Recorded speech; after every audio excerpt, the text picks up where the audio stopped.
Now with a crossover, we're prepared to see the bearded one. The Houston Rockets will face the LA Lakers.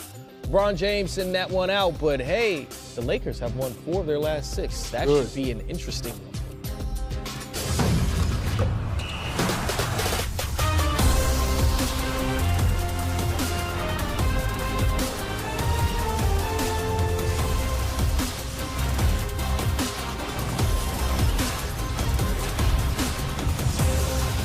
Welcome to Game Time Live. Chris Miles here with Carlos Boozer, Dennis Scott. We have to get right down to business. 5-time All-Star Anthony Davis out 1 to 2 weeks with the left index sprained finger. So, yep, there you go. Interesting. Now, he could miss possibly 4 games or 7 games. If he misses 1 week, that's 4 games. If he misses 2 weeks, that's 7 games. He's missed 5 games so far this season. If you're trying to do the math, looking at the last couple of years, he's played in 75 games. So he's been more durable than he was earlier in his career, averaging career highs in points, 29 a game, rebounds, 13 a game, and assists, 4 a game. And that laundry list of small injuries he's had in his career, there's not many in double digits. Right. He sits out 2 games here, 3 games there. You saw the 14th, the sore left knee. Booze, when you look at Anthony Davis and how talented he is, why do you suppose there's so many small injuries keep him out a total of 87 games in his career? Oh, he's doing a hell of a job carrying that franchise. So sometimes your body's going to ache a little bit when he's doing so much. You look at his numbers, he's 28, he's 14 rebounds, he's 5 or 6 assists, a few blocks a game when he's playing most of the game. So he's going to accumulate more and more injuries from time to time because he needs help. He needs help to do the heavy lifting. And for me, Chris, it's one of those things now with AD. He's so talented. And to Boozer's point, he's been carrying the franchise, and he is the future of the franchise. So now with all these injuries, Booz, if you're Dell Demps, you're in the front office, you're like, how do I make sure I manage this the right way? Because we know the trade deadline's coming up. We know a year after now he could be a free agent. So many people are talking about him leaving. Yeah. So now you're at the 12th spot presently today in the Western Conference. Mm-hmm. And if he misses those 5 to 7 games, then you don't want to say never, but you're close to saying never of getting back in that hunt to try to fight for an 8th spot. So that's why you have to really, really manage the player physically with the injury, and also, Booz, manage the player mentally because you know there's a bigger picture with Anthony Davis. So you're saying to yourself, there's so much talent there, you're willing to deal with some of these nagging injuries that he's dealt with. And early in the season, they got off to a great start, and then he sat out those 5 games, and they haven't really recovered since then. How does that take a team out of their rhythm, especially a player of his caliber, that they're depending on him night in and night out and to try to play without him for any period of time? Yeah, he does such a great job offensively because he's such a threat offensively, inside, outside. He makes his free throws. But where they're going to miss him the most is defensively because he protects the rim so well, gets 4 or 5 blocks a game. We've seen him had double-digit blocks before. So with him not being in there, their defense is going to suffer a lot. Yeah, defensively and rebounding. That'd be the other thing that comes to mind because we know he's a walking double-double. So now can the rest of these guys step their games up? Because we always say the next man up when a superstar goes down. But I always try to remind people there's a reason he's a superstar. There's a reason those other guys are on the bench. So you're really asking a lot for guys who've never been there before. So I guess the last time he was out, Julius Randle, Nikola Mirotic, those were the 2 guys that seemed like they took their game to another level. But then the second unit struggles more for New Orleans. Who steps up with them is really the question, because if you're going to plug Mirotic back in that starting lineup, Julius Randle in the starting lineup, then who are you relying for bench points? You might be, hello, a free agent. hello, G League. Of course, there's over 7 guys on the bench, and if you're bringing 2 guys up, so these leaves you 5 guys who's part of the system, and now you're asking those guys to come in and do things. I say it again, they haven't done those things before, Chris. So that's why you're Mirotic and Randle, those different guys have to really play better and more consistent basketball until he gets healthy. And I would also say Holiday will probably take on more of the scoring load as well. Yeah, certainly Drew Holiday is a guy that's been great this season, last season as well for the Pelicans in being the Batman, the Robin to AD's Batman. The Rockets have lost 4 of their last 7, that despite the fact that James Harden averaging 40 in his last 21 games. Let's say it one more time. He's averaging 40 over the last 21. That last loss against the Nets, Harden scored 58. He scored at least 30 in 18 straight games. He'll look to continue that streak against the Lakers tonight at 8. What's been most impressive about what he's doing? I think being in shape. People say, that sounds too easy. Well, you have to, and Boozer, you know this, you have to be in a certain kind of shape to put these kind of numbers up every night. I remember Tracy McGrady said it one day with Paul George, when you become that next level superstar, your legs have to be in a certain type of condition because you have to do it every night. It was like we were teasing about Kuzma. He got to 42 and then kind of fell off for a couple games and he got back hot again. He was like, wow, it is hard to get 42 every night. So now when you watch James Harden do it, you're like, oh my goodness. Yeah. After coming back from an injury this season to get his legs back in his condition to perform the way he is. And what's even more impressive to me is that, think about it, he's the number one thing on the paper when you're trying to stop the Houston Rockets. Right. And he's still putting up these kind of numbers. It's very impressive what he's doing. Well, Mike D'Antoni says Chris Paul will return sometime next week. This week, the Rockets also lost Clint Capella 4 to 6 weeks following thumb surgery. So how much of these injuries are starting to mount up for this team that makes Harden's run even more ridiculous when you're considering he's not getting help from other guys? Yeah, he's carrying the load, man. I mean, obviously with CP being out, that hurts a lot. Capella being out, especially with rebounding and someone that dives to the hoop, gets the easy lobs and alley-oop dunks. It makes James Harden job that much more harder, but he's doing it. He's performing, he's carrying that team, he's getting some help from Eric Gordon, you know, Gerald Green's playing very well. Other guys can step up as well, but it's pretty much all on James Harden's shoulders. Yeah, defensively it's going to be interesting to see how they play good team defense without Capella. Offensively, James has proven that he can hold down the fort till Chris Paul gets healthy. But now with Capella, who's going to be that rim protector? Who's going to get those big rebounds he was showing us this season? Well, that's an interesting question because according to multiple reports, Kenneth Faried is that guy. Now, here's a thing that's just concerning about him. He's played 44 games over the last 2 years, and he's not hurt. Why is that? Because he hasn't been in Brooklyn's rotation, or should I say plan. He wasn't in Denver's plan. Once Jokic and Nurkic came on, we talked about in the meeting, he had just got that big contract. He said he saw the writing on the wall. He gets to Brooklyn, Kenny Atkinson said he's just not a part of the rotation, so that's what happened. But I will give him credit. He hasn't complained. He hasn't been a bad apple in the locker room. He's been going about his business. Now he's about to get bought out and possibly, go to Houston to all the conversation. If that happens, he will bring energy. That's how he made his name in this NBA, of running the floor, getting loose balls, rebounding, setting good screens, and rolling to the basket. And speaking of situations, you're a guy that understands it depends as a big what your situation is. For him to play with a guy like James Harden, look, he's averaged 13 points in his career. He's averaged 9 rebounds in a season in his career. Can he get back to that form? He's still just 29. Well, Houston's going to hope he does. He's very young. He's very fresh. He doesn't have a lot of miles on his legs right now. And the hope for Faried is, like 3D said, he brings energy. There's always room for a guy that brings energy and effort. And if he can continue to run the floor hard, set good screens, roll to the hoop for alley-oops, play good defense, rebound the basketball, he can help that team out. Keeping with our theme of teams missing their key players, there's none bigger than one LeBron James for the Los Angeles Lakers, right?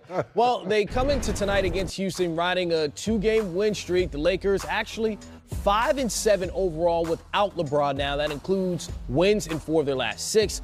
Of the young Lakers who seemingly are growing through this experience over the past couple of games, who's growing the most to you? Kyle Kuzma has been cooking. You look at his numbers throughout the stretch, 26 points, 7 rebounds, playing very well. Me and 3D talked about it last night with you, Chris. He plays downhill. He's a runner. He takes advantage of his opportunities. He shoots the ball from a pretty solid clip from the three-point line. He makes his free throws, and he's getting more consistent. And that's the big thing for me with him, because he can pick and pop. He can roll to the hoop. On defense, he can play the 2, 3 to 4, sometimes the 5, depending on who he's going against. So for him, in his second year, to be averaging 19 points and doing what he's doing, trying to hold that fort down offensively, doing a great job. I think for that OKC game was Alonzo Ball for me, and to hear him say that I'm playing with more confidence, I'm playing more aggressive now that LeBron's down on the floor. He's used to having the ball in his hand. So I'm saying to myself, guys, if Alonzo can play with this type of aggression and this type of focus and this type of confidence when LeBron comes back, then LeBron can say, okay, maybe I can take this quarter off because I know Zoe's going to do all the right things to keep things going. If I come out the game, we're up 10, I come back in, we're up 14 because Zoe is playing confident basketball. That's what I like when I saw in the OKC game. All right, focusing on this matchup, the Lakers have also lost to the Rockets twice, and that's with LeBron, and that's by an average of 12 points. All right, and James Harden scored 50 the last time these two teams went head-to-head. Can we expect the Lakers to be able to compete in this one? Chris Paul out, Clint Capella out, that's different. But can they compete against James Harden, the bearded one, the way that they're currently constructed without LeBron on the court? Well, I think what Luke Walton will try to do is to tap in what we saw in the OKC game the other night. The question is, when James Harden gets cooking, does your enthusiasm get taken out of you because now how do you slow him down? You know, on the flip side is you have to get some stops to get some easy offense to get your confidence going on the offensive side of the ball. I think something else I like that they did the other game was where they had Ingram playing the point, almost like a point forward. Yes. That helps them offensively, get guys involved, make plays for each other. So we'll probably see more of that tonight. LeBron will be cleared to practice next week. Lakers have Golden State on Monday, Timberwolves on Thursday, the Suns on Sunday. When you look at those games and you think of LeBron coming back, when do you foresee him being able to get back on the court if he's just now starting to practice on Monday? Knowing LeBron, Booz, you've been around him before. If LeBron really wanted to play, I think tomorrow, if we had to, he would. But I think there's being smart just to make sure. So a practice or two, and if Brian said he's ready, then he'll be back on the floor. Yeah, LeBron's done a great job with his body, as you guys know. He barely ever misses any games, as we've seen throughout his career. I'll leave it up to him. You know, I think if I'm one of his teammates, he knows his body better than anybody else at this stage in his career. Does a good job of taking care of it. He works out every day. And when he's ready, he'll be back out there. And when he does get back out there, the wins will start going like this. Yeah. And if you go this, right? Because the Lakers in the standings, they were doing this before their recent win streak, winning 4 of their last 6. Does that take the pressure off LeBron to come back when, okay, the young guys are handling this right now, they're staying afloat, they've won 4 of 6, as opposed to, oh, wow, we're falling, we're almost out of the playoff picture in the Western Conference? I think it's the other way around, where when things were struggling, it might have been some pressure that maybe I come back a little sooner. Yeah. They win a couple. And now I want to get back now while they're playing well to feed off the good confidence and the good play versus they're struggling. It's like, LeBron, come save us. No, now we found our stride. Now we found our confidence. Now come back to your point. Now let's really ride this wave and go that way. I think he's looking at it that way. Yeah, I agree 100% because now these guys have stepped up. Kuzma's playing better. You know, Lonzo Ball's playing better. Ingram's being a playmaker and doing more things. Then you bring LeBron, who's an MVP candidate, back into the fold and gives them a chance to get even more boosted, hopefully climb a little bit up in this Western Conference standings. That makes a lot of sense. It'll be interesting to see how the Lakers perform tonight against the Houston Rockets and how they look when LeBron James comes back. Certainly something to be excited about. Russell Westbrook and the OKC Thunder took flight against the Philadelphia 76ers in a matinee. OKC looking to stop their recent slide, and Victor Oladipo can carry a tune. I don't know if you've heard the R&B album, certainly looking like an R&B singer there. In a few minutes, we'll hear that voice, but in an interview, right? The Raptors continue to lead the league in wins. We'll check in with the Dinosaurs as well. You're watching Game Time Live. I had to call Bron, and tell him, I apologize for being that young player that wanted to everything at his fingertips, and I wanted everything to be at, my threshold. I wanted to be the guy that led us to championship. I wanted to be the leader. I wanted to be all that, and the responsibility of being the best player in the world and leading a team is something that's not meant for many people. And Bron was one of those guys that came to Cleveland and tried to really show us what it's like to win a championship, and it was hard for him. Kyrie Irving on Wednesday night, trying to give folks a perspective on where he is now versus his time in Cleveland when he was the young star playing alongside LeBron James, and trying to give context to the comments he made during the 3-game losing streak when he was sort of complaining about not getting the ball and about the young guys he was playing alongside. I'm going directly to you with this because you know Kyrie very well, obviously, from your Cavaliers days. What did you think when you heard this the first time? To be honest, I didn't hear any negative in it. And I was somewhat surprised that people went as negative with it as they did, in terms of he's trying to take a veiled shot at the young guys again, and that he's trying to be more passive aggressive. I didn't see any of that, and I don't believe that relative to Kyrie. I think he was being very transparent. Like, look, I realize that I had an opportunity there that I didn't embrace and appreciate. What I think is different, though, and I think is complicated for Boston, LeBron was a multi-time MVP and a multi-time champion when he showed up, and he was clearly our leader, and he was 8 years older, 7 years older than Kyrie. In this situation, Kyrie and those other guys are very much more contemporaries. Kyrie is not a multi-time MVP, and they got one game away from the finals without him. So for him to come back, for Gordon to come back and introduce that much ball dominance, it was naturally going to take these young kids who have never played any other role than the role they just got done playing for that team. It's going to take them some time to find themselves. In Kyrie's case, he was sold.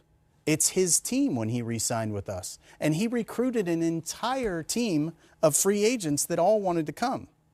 And then overnight, it was LeBron's team when LeBron decided to come back. Kyrie literally had a team taken away from him. Those young kids were never at that level yet. And so I think it's an interesting thing to see how Kyrie is now sort of become LeBron in this circumstance, and he thinks of himself in a weird way as the old head, when in reality, he's still just a kid and he's just figuring it out, and people need to just let him figure it out because his heart's in the right place. Yeah. Oh, man, you said the word kid, though. That's what set him off when he was playing with LeBron. He bristled at the idea of being condescended, it seemed like. At least yeah, but I'm really old. Exactly. But I think the authenticity with, in his words ring true for a lot of people. The tough part is the one place where they might not is in that Boston locker room with some of those younger guys, because they are looking at it through a similar prism that Kyrie had when he was in Cleveland when LeBron came back. I don't know if anybody deals with millennials or young people. Try convincing them that their reality is not everybody's reality. Good luck. And these guys played so well last year when Kyrie and Gordon Hayward were not in the mix. They have no reason to come back and believe that's not possible again for them. Jaylen Brown, Tatum, Rozier, they come back into this season with a confidence that you only accrue by doing what they did last year when these guys were out. So if you're Kyrie, you have to tread very carefully on the emotions and the confidence of these young guys, because they've got something to hold on to that you didn't have when LeBron came back to Cleveland. There had been no playoff success for Kyrie. All he was operating on was a vision of what he could do, kind of a blueprint of what he thought he could be as a player and what that team could be in the future. These guys have something in the pocket already. You got to be conscious of that and acknowledge that, to me, if you're Kyrie, when you're dealing with these young guys. Brad Stevens was asked about this today, and he seemed to appreciate Kyrie's reflectiveness and his, the word he used was accountability as well. It was really interesting. The comments came right after Kyrie closed the game for them and sort of reasserted himself as one of the great closers in the league, reminded his teammates perhaps as well why he wants the ball at the end of games. I wonder, though, is this a thing that could fester? Is this a conversation that needs to be had now? I don't think so, and the reason is holding yourself accountable in the way he did gives he and Brad the ability to make it go away very quickly. Look, here's what I meant, here's what I said, it's over. Right. And the way it goes away even quicker is if you stop talking about who the leader is and just go play basketball. It's very difficult. You mentioned the fact that those young guys being millennials, right? I don't think it has anything to do with that. I think it has to do with you're 19 and 20 and the only role you've ever known how to play is being the guy who helps carry you to the conference finals. And then you're told, yeah, that was good, but we need you to sacrifice now. That's a whole lot easier for a 28-year-old who's worn different hats in his career than it is for those young guys. So this was naturally going to take time, and this was naturally going to be Brad's biggest challenge. Brad's never entered a year with this kind of expectations as a coach. He's never entered a year with this many mouths to feed. So it takes time for them to find their stride, and that's to be expected. It's a really interesting dynamic, and great players often fall into this trap of talking about their guys and their team because they're asked about it all the time. But there's always something that's a little off about that to me. declaring it yourself. The great players don't necessarily need to announce that. Kyrie's actions will speak louder than any of his words. Absolutely. If he just continues to do what he does best, and that's play his guts out and play for the greater good. It's not like I've never felt like Kyrie was out there playing for the spectacle of Kyrie. Even if his game suggests that's what he's doing because it's so flashy, I never got the feeling that he was that kind of guy. Certainly not when LeBron came back. He slid into his role, even if he did it begrudgingly. He slid into the right role on those teams because he understood what was at stake. Right. He's got to allow some of his younger guys to evolve in their roles doing the exact same thing. So you literally made me laugh when you said the spectacle of Kyrie, because this is a guy who can go wrong foot, left-handed floater in the paint over a big man to win a game. That's a spectacle in and of itself. Yeah. Where I think you've seen him showing real leadership, though, and he gets very little credit for this. He has picked up his end of the deal on the defensive side of the ball by leaps and bounds over where he was before. He's much better at the point of attack in a pick and roll than he's ever been. He's buying into everything that they are asking everyone else to do. He's just learning how to vocalize it. Boston's lead is now 14 over the Memphis Grizzlies on their home floor tonight. They lead that game 44-30 and 5-2 so far for Kyrie.